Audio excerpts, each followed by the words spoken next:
Alright guys, I wanted to make a video of my electrical system that I use in my current rig, and some of the things I used to use and some of the things I currently use and don't use anymore and whatnot. When it comes to my batteries, I use a 120 amp lithium 2 battery is the brand, and this is strictly for my trolling motor and my trolling motor only. It has a battery monitoring so I can see what I have left in the battery while I'm on the water. And then for electronics, I use this setup. It sits in front of that battery. SCE plug on the top. And then inside is a 20 amp hour battery. And this runs strictly my fish finder, my lights, and that's it. If you run everything on one battery, you'll get interference on your fish finder, and it's just better to run it on separate.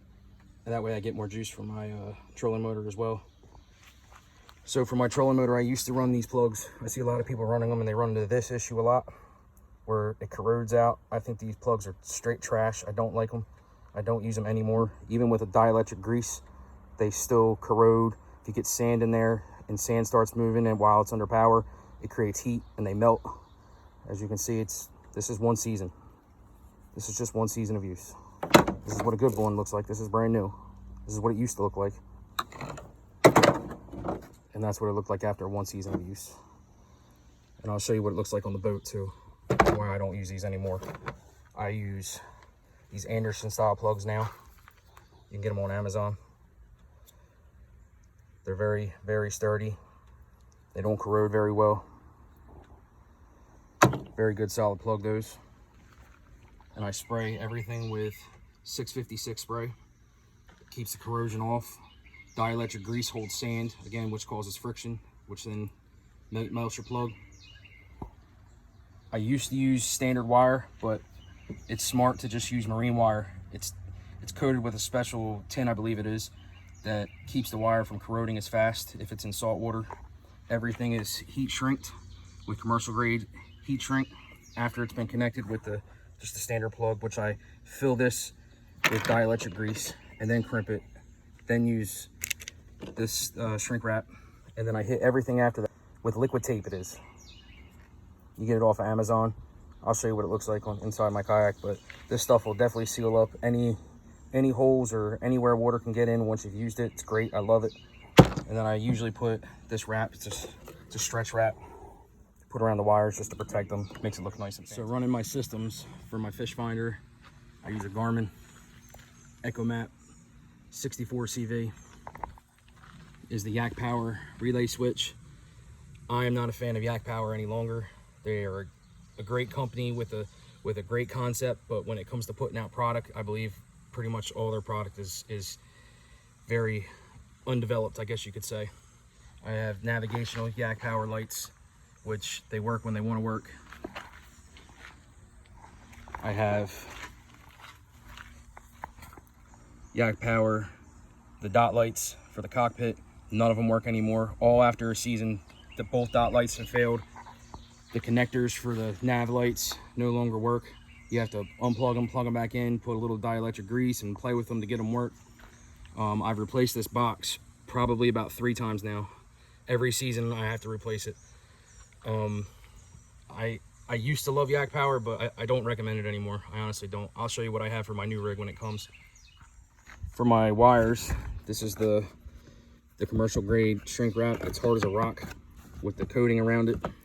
As you can see on my plugs, with the commercial grade, you can see how it oozes out the back and it seals it up. Very solid. I spray everything with the 656 spray, and as you can see, there's no corrosion on there whatsoever. The way I wire my trolling motor is through this cable, which used to run throughout the boats, and you can see how I used to run these plugs. And inside these plugs, I don't know if you can see or not, but they're all corroded. This is for those cheap plugs that I don't use anymore. All of them are corroded. They don't work anymore. I've had plugs everywhere. None of them work. So I just now, on this current rig, I just run this wire, goes under my seat, underneath the hatch, and then plugs into the battery. I use a Minn Kota 55-pound thrust Riptide trolling motor. What I've done is I cut the head off and I put a little PVC fitting down to a rail blaze attachment. This wire runs through it that goes up to the head for the power, which connects to the trolling motor through these Anderson style plugs. Like I said, I love these plugs. They're very reliable. They do not corrode when I spray them. I wash them down after every use, and I haven't had any problems since I've started using these. And then it goes over to my trolling motor, which PVC fitting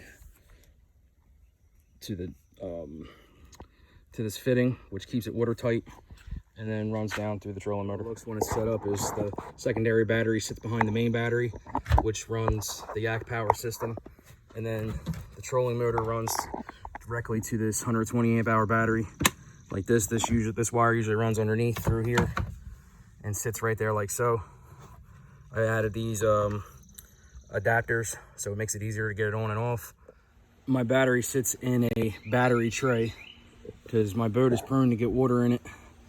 I don't know where it comes from. I've looked a million times and I can't find the leak, but it gets water in there. Not a lot, but a little bit. So that's why everything is in boxes and such. Keeps everything dry and keeps the salt water off, because salt water is your enemy when it comes to electronics in a boat. What I recently purchased, and this is what I plan on using in my new rig when it gets here, is the FVP power distribution hub. It seems a lot more water resistant. Everything is very watertight and sealed. I like their product. I use all their extensions. That'll go for my fish finder, that'll be for my lights, anything that I need to use for SEE plugs that attaches to this. I seem to like them so far. It seems like a really high quality, good product. It's a good alternative to Yak Power if you don't like Yak Power, which I don't like them so much anymore.